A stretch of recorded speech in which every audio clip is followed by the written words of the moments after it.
I'm motivated by fear. Fear of fear. I hate being scared to do something. Very simple.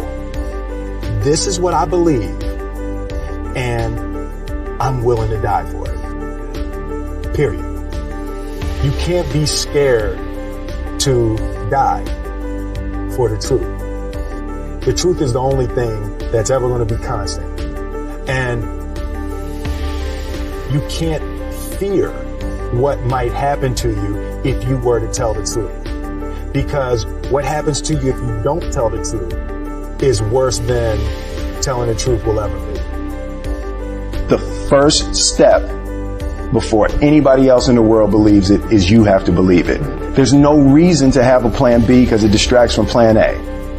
And I think psychologically, the advantage that gives me over a lot of people that I have been in competition with in different situations is it's difficult to take the first step when you look how big the task is.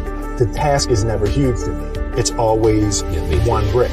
I believe, and I learned very young, that you don't try to build a wall.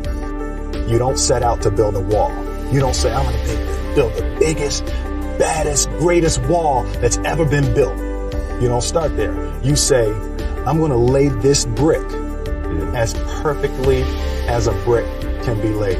There will not be one brick on the face of the earth that's going to be laid better than this brick that I'm going to lay in this next 10 minutes. And you do that every single day, and soon you have a wall.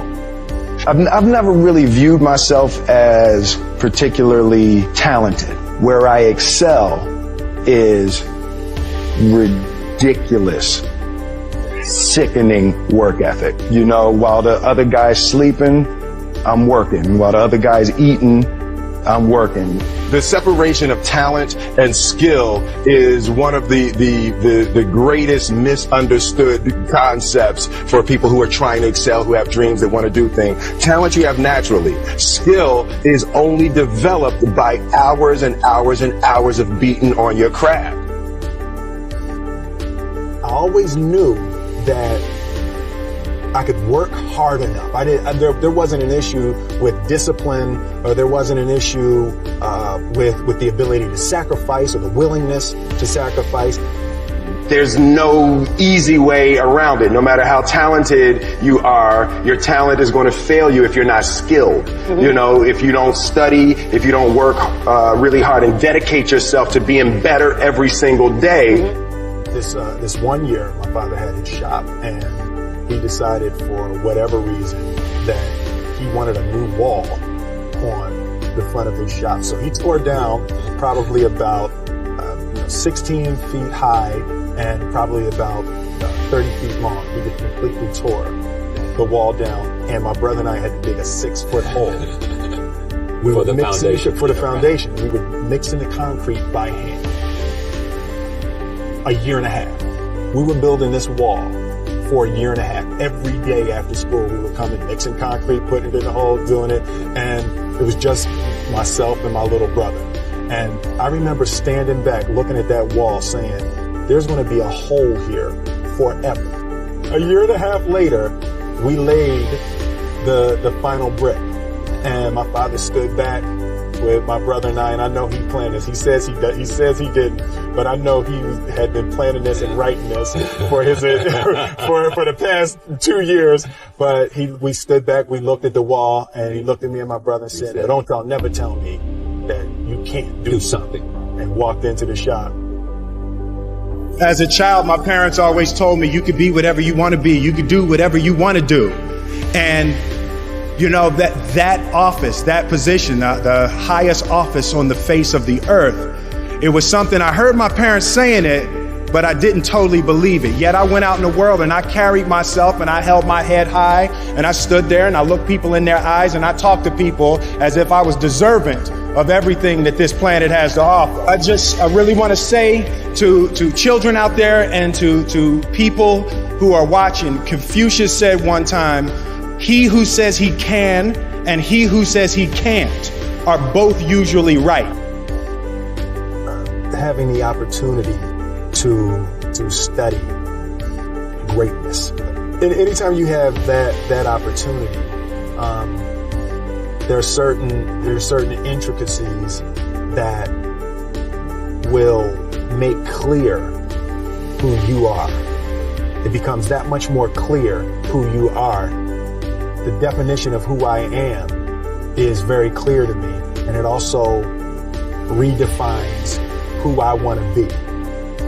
In that, I know for a fact that I'm stronger than I thought I was. You know, you can't help but ask yourself the question, what would I do if I was in Muhammad Ali's shoes? I'm not the best at anything. You know what I mean? Eddie Murphy is funnier than I'll ever be. Denzel is more powerful than I'll ever be. I think that my strength is I can do everything well. You know, I can do a little bit of everything, and that's what I concentrate on to be my strength. I'll never be able to compete with Denzel. I enjoy connecting with people and ideas, and you know, I have a mission statement. So every year for probably the past 10 years, I've worked out a mission statement for myself.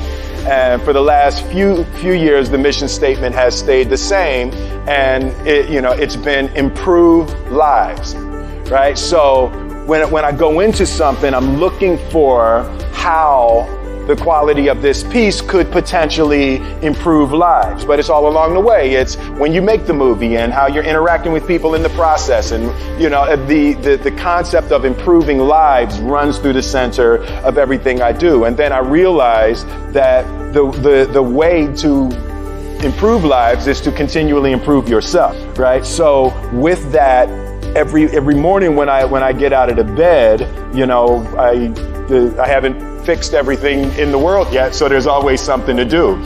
I want my life, I want my work, my family, I want it to mean something. If you are not making someone else's life better, then you're wasting your time.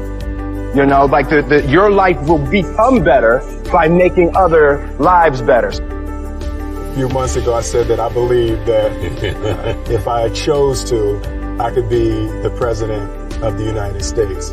And I think as I've had a chance to intellectualize why I said that. Yeah. And I think that there's a certain delusional quality that all successful people have to have. You have to believe that something different than what has happened for the last 50 million years of history. You have to believe that something different can happen. The one thing that I truly tried to communicate in the interpretation of Ali is the complex simplicity of greatness. And how greatness is not this wonderful, esoteric, elusive, God-like feature that only the special among us will ever taste. You know, it's something that truly exists in all of us. Loss is bound to joy. Like pain and suffering are bound to joy. The being able to survive something is actually a big part of being able to find that next wave of joy. You appreciate smaller things.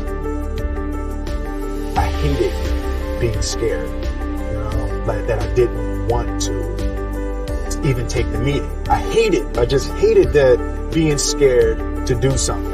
And I think what developed in my early days was the attitude that I started attacking things that I was scared of.